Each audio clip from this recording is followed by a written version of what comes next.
Ça ici, c'est mon gym. J'ai toute la machinerie ici que j'ai besoin. Je fais toutes sortes de choses.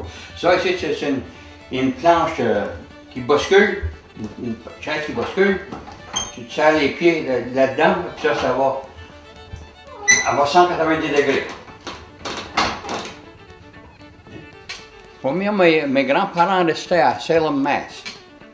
Salem, c'est une ville à près 12 000 au nord de Boston. Ils sont en allés là vers les années 1900, je crois. Ils venaient tous les deux de la Gaspésie. Est-ce qu'ils sont mariés, on ne sait pas. J'ai la photo du mariage, mais je ne sais pas jusqu'à ça arrivé. Fait qu'en 1914, le grand-père a passé au feu à Salem. Fait que là, il a dit à la grand-mère, il a dit, ben, on va retourner au Canada. Ça fait qu'ils sont venus, ils sont installés à Amqui. Et à Amqui, ils ont passé au feu encore. Ça fait que là, il a embarqué sur un cheval, puis il s'est rendu jusqu'à Kedgewick. Ça, c'était en 1915, je crois. Et là, c'est là que ça a débuté. Celle-là ici, je peux faire 15 ou 16 exercices dessus. Je peux faire toutes sortes de choses. Là, j'ai 60 ans. Là, expliquez-moi pourquoi c'est important de faire ça. Ben, c'est important de garder tes muscles, travailler tout ton corps. C'est vraiment important. Ouais, mais pourquoi c'est important? Ben, ça fait partie de la vie. Ça allait bien, mon grand-père était encore jeune assez, puis moi je travaillais, puis j'y aidais beaucoup. Puis tout d'un coup, ma grand-mère est décédée, ça fait que ça a tout changé les affaires. Puis mon grand-père, il a tout vendu ça. Il a vendu ça à mon père, mais mon père n'était pas fermier, lui, ça fait qu'il a tout perdu. Fait que là, mon père a décidé, ben, il dit, on va retourner à Salem. Ça fait que j'avais 15 ans, un petit peu plus que 15 ans, quand j'ai parti de Kedgewick pour aller à Salem.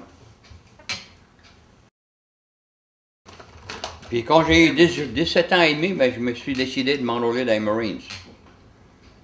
C'est là que j'en ai appris beaucoup.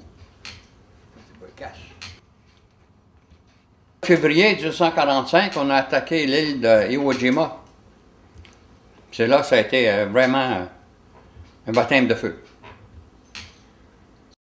Ça a duré 6 semaines. Il faut prendre une petite île moins de 4000 de long puis moins de 2000 de large. Nous autres, on était 3 divisions, ça veut dire qu'on était 48 000 Marines. Puis les Japonais avaient été, on a su qu'ils étaient 28 000 les autres, puis ils sont tous morts là, à part de 200, je crois, qu'on a pris prisonniers. Sur combien de pertes américaines? Nos pertes, presque 5 000 morts, puis autour de 30 000 blessés. Ça se monte à peu près à 60 et quelques mille de casualties. C'est fou, ça fait pas de sens entre eux. Tu sais, le monde, tu sais que... On se tue, puis on se tue, puis...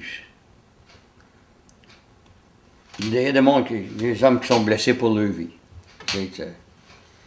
Mais moi, j'étais vraiment chanceux, puis j'ai rien eu, à part l'empoisonnement de sang que j'ai eu dans la main, à part de ça. J'ai une proche. J'ai une proche, mais je pense qu'il y a quelque chose qui m'a aidé. Ça, c'est toute ta famille? Ça, c'est tous les descendants de moi et ma femme.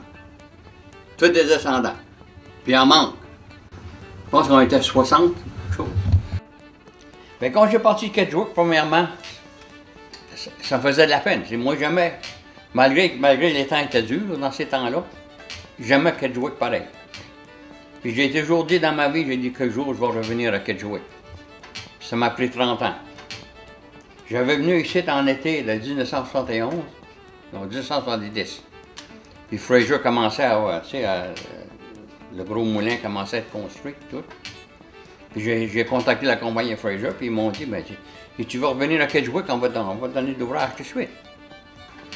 Ça fait que ça m'a pris 1 an à tout faire mes arrangements, puis tout. On est revenu ici en 1971, le mois de juillet 1971. Ça, c'était Yvonne, mon épouse.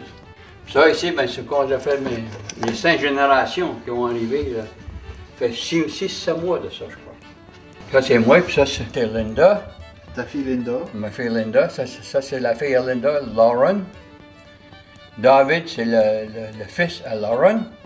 Puis le petit, ben, il y a un autre nom, je m'en rappelle pas encore. Je pense que c'est une petite fille, pas sûr. Anyway, ils sont en Californie, peut-être que je les verrai jamais. Ça.